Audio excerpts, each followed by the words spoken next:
Hi everyone, welcome to ബിനൂസ് Hindi learning class.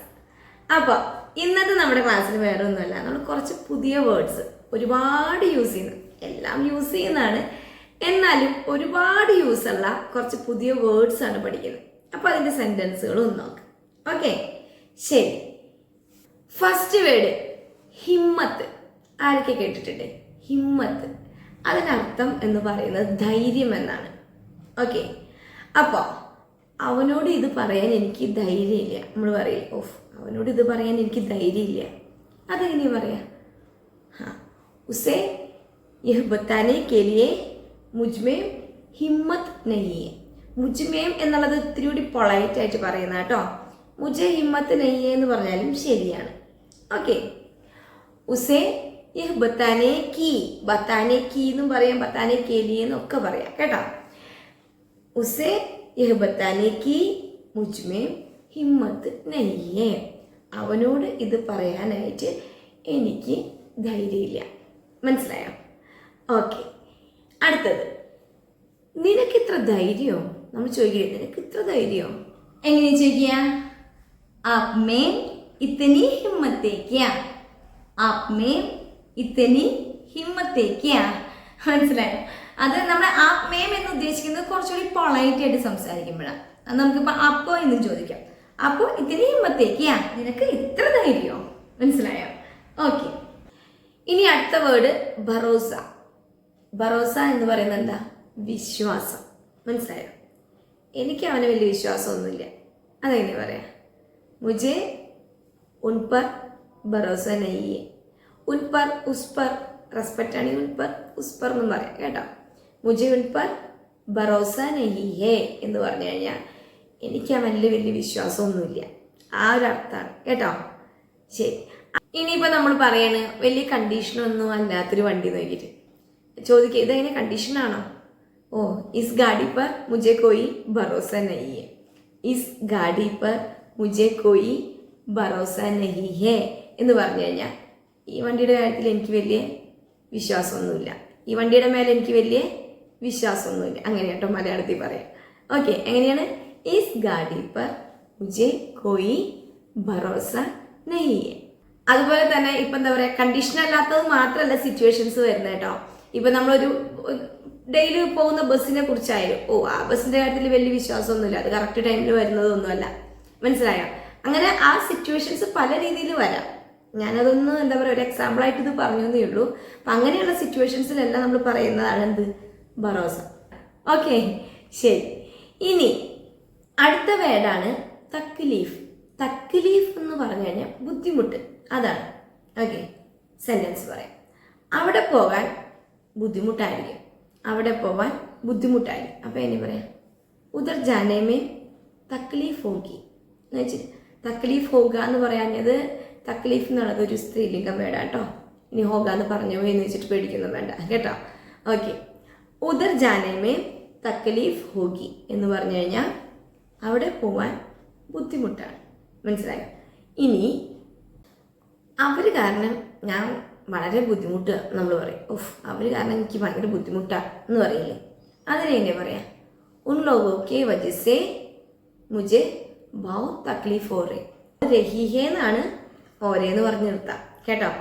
Okay, എങ്ങനെ പറയാം? ഉൻ ലോഗോ കെ വജഹ സേ മുझे बहुत तकलीफ हो रही എന്ന് പറഞ്ഞു കഴിഞ്ഞാൽ അവർ കാരണം, ആ അവർ കാരണം ഞാൻ വളരെ ബുദ്ധിമുട്ടുക. ചിലരെ കുറിച്ച് നമ്മളങ്ങനെ പറയില്ലേ, അപ്പോൾ അതാണ് വരുന്നത്. ഓക്കെ, ഇനി ധ്യാൻ ദേന. ധ്യാൻ ദേന എന്ന് പറഞ്ഞാൽ എന്താ? ശ്രദ്ധിക്കുക അല്ലേ? അപ്പോൾ നമ്മൾ പറയാണ്, നിന്നെ നീ നന്നായിട്ട് ശ്രദ്ധിക്കണം കേട്ടോ എന്ന് പറയില്ലേ, നിന്നെ നീ ശ്രദ്ധിക്കണം, എല്ലാവരുടെ കാര്യം നോക്കി നടക്കുന്നു, നീ നിന്റെ കാര്യം നോക്കുന്നില്ല എന്നുള്ള അർത്ഥത്തിൽ കേട്ടോ. നിന്നെ നീ ശ്രദ്ധിക്കണം. ആപ് അപ്പനെ ഊപ്പർ ധ്യാൻ ദോ. ആപ് അപ്പനെ ഊപ്പർ ധ്യാൻ ദോ. നിന്നെ നീ ശ്രദ്ധിക്കണം. മനസ്സിലായോ? ശരി, ഇനി നമ്മൾ മക്കളോടൊക്കെ പറയില്ല, റോട്ടിൽ കൂടെ പോകുമ്പോൾ ശ്രദ്ധിച്ചു പോകണം, ശ്രദ്ധിച്ചു പോകണം. എങ്ങനെയാ പറയാ? അപ്പോൾ നോക്ക്, ധ്യാൻ എന്ന് പറഞ്ഞാൽ ശ്രദ്ധിക്കുക. ധ്യാൻ സേ ജാനാ ഹൈ, ധ്യാൻ സേ ജാനാ ഹൈ. हाँ ध्यान से जाना बेटा, ധ്യാൻ സെ ജാന ബേട്ട എന്ന് പറഞ്ഞു കഴിഞ്ഞാൽ ബേട്ടു ശ്രദ്ധിച്ചു പോകൂ എന്നാണ് കേട്ടോ. അതുപോലെ തന്നെ നമ്മൾ ഓൾമോസ്റ്റ് എല്ലാവരും ഈ വാക്ക് ഒരു സ്ഥലത്ത് കേൾക്കാറുണ്ട്. ആർക്കെങ്കിലും ഓർമ്മയിട്ടോ? ധ്യാൻ. ജസ്റ്റ് ഒന്ന് പറയാം. യാത്രികൻ കൃപയ ധ്യാൻ ദേ. യാത്രികൻ കൃപയ ധ്യാൻ ദേ. യാത്രക്കാരുടെ ശ്രദ്ധയ്ക്ക്. എവിടെയാ? റെയിൽവേ സ്റ്റേഷനിൽ. റെയിൽവേ സ്റ്റേഷനിലെ അനൗൺസ്മെന്റിന്റെ ഫസ്റ്റ് സെന്റൻസ് ഹിന്ദിയിൽ ഇങ്ങനെയാണ് വരുന്നത്, യാത്രികൻ കൃപയ ധ്യാൻ ദേ, അല്ലേ? ഓക്കെ, അപ്പൊ ഈ ഒരു വാക്ക് ഇനി ആരും മറക്കില്ല എന്ന് കരുതുന്നു. ശരി, അടുത്ത വേർഡാണ് യാദ് കരു. യാദ് കരു എന്ന് പറഞ്ഞു കഴിഞ്ഞാൽ ഓർക്കുക എന്നാണ്, ഓർമ്മിക്കൂ എന്നാണ്. അപ്പൊ ഞാൻ പറയാണ്, നീ ഒന്ന് ഓർത്തു നോക്കിയെന്ന് പറയില്ലേ? നീ ഒന്ന് ഓർക്കൂ. ആ യാദ് കരു, യാദ് കരു, ആ യാദ് കരു, നീ ഓർക്ക് എന്ന് പറയുന്നതാ കേട്ടോ. എനിക്ക് ഓർമ്മയില്ല എന്നപ്പോൾ എങ്ങനെയാ പറയാ? മുझे യാദ് നഹി ഹെ, മുझे യാദ് നഹി ഹെ. മനസ്സിലായോ? അടുത്ത വേർഡാണ് ബെഹോഷ്. ബെഹോഷ് എന്ന് പറഞ്ഞു കഴിഞ്ഞാൽ അബോധാവസ്ഥ. നമ്മളിങ്ങനെ ബോധം കെട്ടി വീഴില്ലേ, അതിനെ പറയണേ കേട്ടോ, ബെഹോഷ്. ഓക്കെ. നമ്മൾ പറയണ അവൻ അബോധാവസ്ഥയിലായി എന്ന് പറയുന്നത് വോ ബെഹോഷ് ഹോ ഗയ, വോ ബെഹോഷ് ഹോ ഗയ, ഹോ ഗയി. ഓക്കെ, അവൻ അബോധാവസ്ഥയിലായി, വോ ബെഹോഷ് ഹോ ഗയ. മനസ്സിലായോ?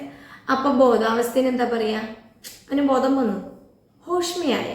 ഹോഷ്, ഹോഷ് എന്ന് പറഞ്ഞാൽ ബോധം തിരിച്ചു കിട്ടുന്നതിനാണ് കേട്ടോ. അവന് ബോധം തിരിച്ചു വന്നു, വോ ഹോഷ്മേ ആയ. ഓക്കെ, ശരി. ഇനി അടുത്ത വേർഡാണ് ദിമാഗ്. ദിമാഗ് എന്ന് പറഞ്ഞു കഴിഞ്ഞാൽ തലച്ചോറ് എന്നുള്ള ഒരു അർത്ഥമുണ്ട്, പക്ഷെ അതിന് നമ്മളെല്ലാം മീനിങ് അർത്ഥമാക്കുന്നത് ബുദ്ധി എന്നാണ് കേട്ടോ. ദിമാഗ്, ബുദ്ധി. ഓക്കെ, അപ്പോൾ ഇപ്പോൾ പറയാണ്, നമ്മളിങ്ങനെ ചില ഡിസ്കഷനിൽ എൻ്റെ തലയിൽ ഒന്നും വരുന്നില്ല എന്ന് പറയില്ല, നമ്മൾ ചില സമയത്ത് ചിന്തിച്ച ബ്ലാങ്ക് ആയിരിക്കും. ആ അവസ്ഥേനെ പറയുന്നത് എങ്ങനെയാണെന്നറിയോ? मेरा दिमाग में कुछ नहीं आ रहा है, मेरा दिमाग में कुछ नहीं आ रहे, അതാണ് കേട്ടോ.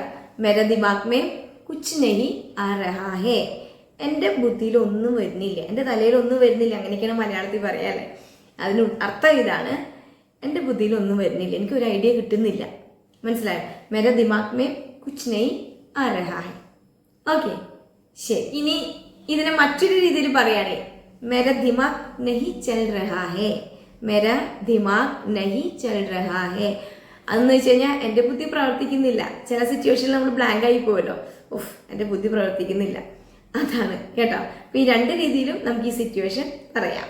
ഓക്കെ, ശരി. ഇനി ഒരു വാക്കാണ് ഖരാബ്. ഖരാബ് എന്ന് പറയുന്ന കേടാവുന്ന അവസ്ഥയാണ് കേട്ടോ. എന്ന് വെച്ച് കഴിഞ്ഞാൽ എന്ത് കേടായാലും ഖരാബ് എന്നാണ് വേർഡ് വരുന്നത്. ഇവൻ ഇപ്പൊ ഫാൻ കേടായി, എങ്ങനെ പറയാം? പങ്ക ഖരാബ് ഹോ ഗയ. ഓക്കെ, ഫുഡ് കേടായി, എങ്ങനെ പറയാം? ഖാന ഖരാബ് ഹോ ഗയ. ഓക്കെ, ഇനിയിപ്പോൾ പറയാണ് ഒരു വ്യക്തി അവനിപ്പോൾ അവൻ്റെ വല്ലാത്തൊരു മാനസികാവസ്ഥയിലാണ്, എന്ന് വെച്ച് കഴിഞ്ഞാൽ മനസ്സ് ശരിയല്ല എന്ന് പറയില്ല നമ്മൾ. ഇപ്പം എൻ്റെ മനസ്സ് ശരിയല്ല, മെര മൻ ഖരാബ്. മനസ്സിലായ? അവൻ്റെ മാനസികാവസ്ഥ ഇപ്പോൾ ശരിയല്ല. അബി ഉസ്ക മൻ ഖരാബ്, ഉൻക മൻ ഖരാബ്. മനസ്സിലായ? അപ്പോൾ ഇതൊരവസ്ഥയാണ്. അതല്ലാതെ എന്ത് വസ്തുവും നശിച്ചു പോകുമ്പോൾ നമ്മൾ പറയുന്ന വേർഡാണ് ഖരാബ്. ഓക്കെ, ശരി. അപ്പോൾ ഇത്രയേ ഉള്ളൂ ഇന്നത്തെ ക്ലാസ്. എല്ലാം പുതിയ വേർഡുകളായിരുന്നു. നിങ്ങൾ കേട്ടിട്ടുണ്ടാവാം, കേൾക്കാത്തതും ഉണ്ടാവാം, അല്ലേ? അപ്പോൾ എല്ലാം അറിഞ്ഞിരിക്കുക, നന്നായിട്ട് മനസ്സിലാക്കി വെക്കുക. സെൻറ്റൻസുകൾ ഇതിൽ കൂടുതൽ നിങ്ങൾ യൂസ് ചെയ്യാൻ ശ്രമിക്കുക. ഞാൻ ഒരുപാട് സെൻറ്റൻസുകൾ പറഞ്ഞു കഴിഞ്ഞാൽ എന്താ പറയുക, വീഡിയോ ലെങ്ത് ആയിപ്പോവും. അപ്പോൾ നിങ്ങളെ മനസ്സിലാക്കി തരിക എന്നുള്ളതാണ്. ഇത് കഴിഞ്ഞ് നമുക്ക് സംസാരിക്കാം, എന്നാലും നിങ്ങൾ നിങ്ങളുടെ സൈഡിൽ നിന്നും ട്രൈ ചെയ്യുക. ഓക്കെ, അപ്പോൾ എന്നും പറയുന്ന പോലെ സബ്സ്ക്രൈബ് ചെയ്യുക, ഷെയർ ചെയ്യുക, വീഡിയോ ഇഷ്ടപ്പെട്ട ലൈക്ക് ചെയ്യുക. ഓക്കെ, നാളെ കാണാം. ബൈ.